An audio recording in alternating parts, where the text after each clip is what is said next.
اس وقت ہم کسی بھی ملک کی بستی کا جائزہ لیں تو اس وقت خوبصورت مکان بنانے کا ایک مقابلہ ایسا لگتا ہے کہ چل پڑا ہے، ایک تقابل ہے، ایک ریس ہے، ایک دوڑ ہے۔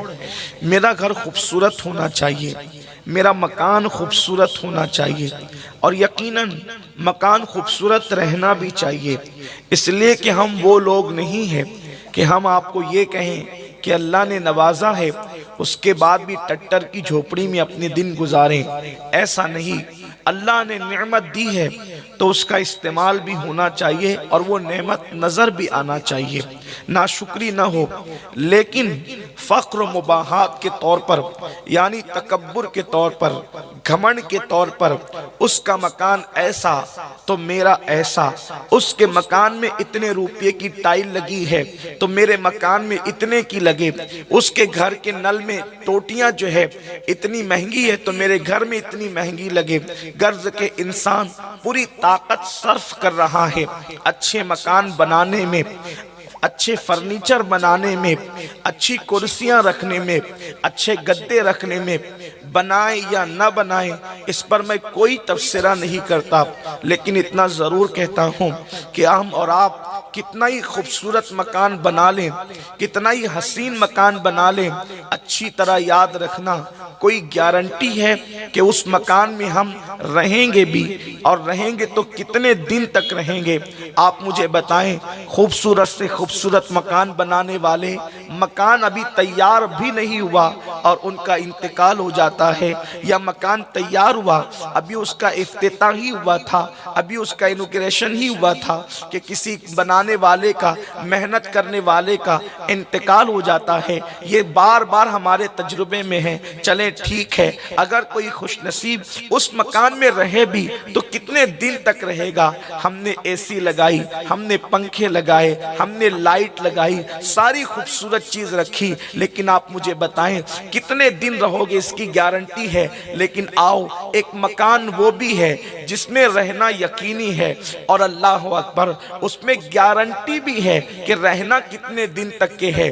ان مکانات میں رہنے کی کوئی گارنٹی نہیں ہے، لیکن وہ مکان جس کو قبر کہتے ہیں اس میں قیامت تک مجھے بھی رہنا ہے اور آپ کو بھی رہنا ہے۔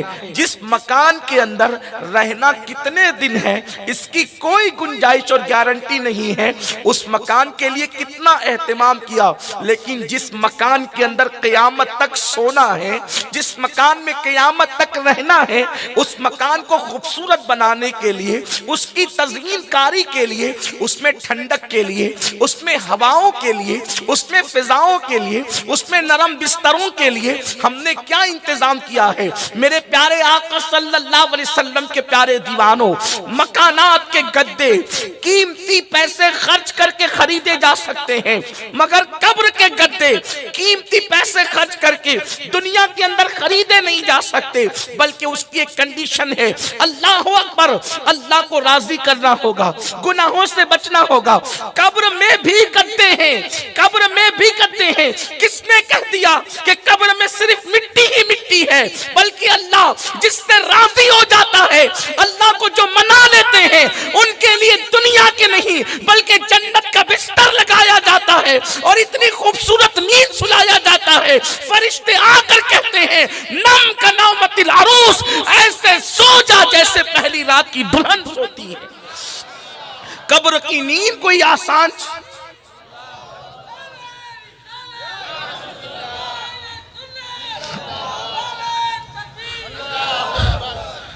دنیا کے گدوں پہ سو تو دیر تک سونے والے کی کمر درد کرنے لگتی ہے، مگر قبر میں جو جنت کا بستر ہے، اگر اس پر کسی خوش نصیب کو سلا دیا جائے، اگر اس پر کسی خوش نصیب کو سلا دیا جائے تو خدا کی عزت کی قسم، جب وہ سوئے گا اور قیامت کے دن اٹھے گا تو اس کو ایسا لگے لگے گا جیسے میں رات کو سویا تھا اور صبح کو میں بیدار ہو گیا۔ سبحان اللہ، سبحان اللہ۔ یہ ہے جنت کے بستر کی برکت۔ لیکن دنیا میں ہم نے گدے تو لگائے، قبر کے لیے کیا انتظام کیا، قبر کے لیے کیا تیاری کی؟ میرے پیارے آقا علیہ السلام کے پیارے دیوانوں، جب ہم قبرستان جاتے ہیں تو کبھی قبرستان میں ہماری نظر پڑتی ہے، ایسا لگتا ہے کتنا سکون ہے، کتنا سناٹا ہے، کتنے اطمینان سے سب سو رہے ہیں۔ لیکن یاد رکھیں اپنے پاس وہ نگاہ نہیں، اپنے پاس وہ نظر نہیں،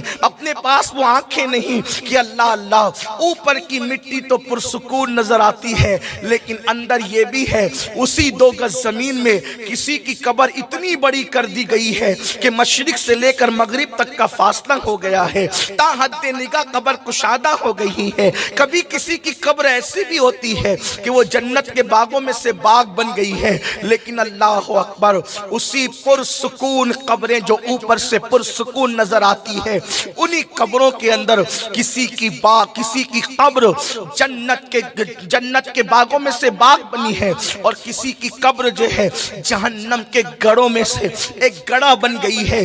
ہاں ہاں، وہ سانپوں کا بسیرا، وہ بچھوؤں کا بسیرا، وہ فرشتوں کے ہاتھوں میں آگ کے ہتھوڑے، وہ فرشتوں کے ہاتھوں میں آگ کے گوزے۔ میرے پیارے آقا صلی اللہ علیہ وسلم کے پیارے دیوانوں، مجھے بتاؤ دنیا کی رنگ ریلیوں میں زندگی گزارنے والوں، کبھی سوچا کہ 2 گز زمین کے اندر ہمیں بھی جانا ہے؟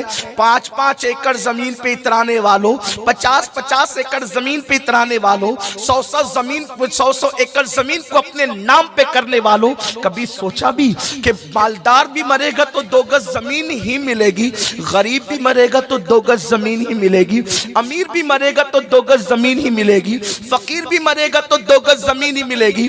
آؤ اس قبر کے لیے کیا تیاری کی ہے میرے پیارے آقا صلی اللہ علیہ وسلم کے پیارے دیوانوں؟ قبر آخر قبر ہے، قبر آخر قبر ہے۔ حضرت سیدنا امیر المومنین عثمان ذو النورین رضی اللہ تبارک و تعالیٰ عنہ جب بھی کسی قبر پر جاتے تو وہاں پہ کھڑے ہو کر اتنا روتے کہ ایسا لگتا کہ روتے روتے آپ کی جان نکل جائے گی۔ یہ کون عثمان غنی ہے؟ یہ وہ عثمان غنی جس سے 2 مرتبہ رسول اللہ کا داماد بننے کا شرف حاصل ہوا ہے۔ یہ کون عثمان غنی ہے جس نے اپنی زندگی میں 2 مرتبہ جنت کو خریدا ہے؟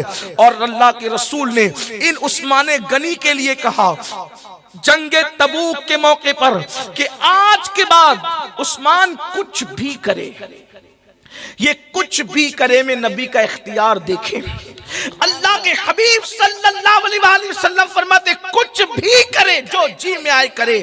سرکار فرماتے یہ جنت ہی میں جائے گا، کچھ بھی کرے جنت ہی میں جائے گا۔ جس کو اللہ کے رسول نے یہ گارنٹی دی ہو کہ عثمان کچھ بھی کرے جنت ہی میں جائے گا، وہ عثمان غنی جب قبروں پر کھڑے ہوتے تھے تو اتنا روتے تھے ایسا لگتا تھا جیسے آپ کی جان نہ نکل جائے۔ لوگ کہتے تھے امیر المومنین آپ قیامت کا ذکر سن کر اتنا نہیں روتے جتنا آپ قبروں کو دیکھ کر کے روتے ہیں۔ تو عثمان غنی فرماتے ہیں قبر آخرت کی پہلی منزل ہے، قبر آخرت کی پہلی منزل ہے۔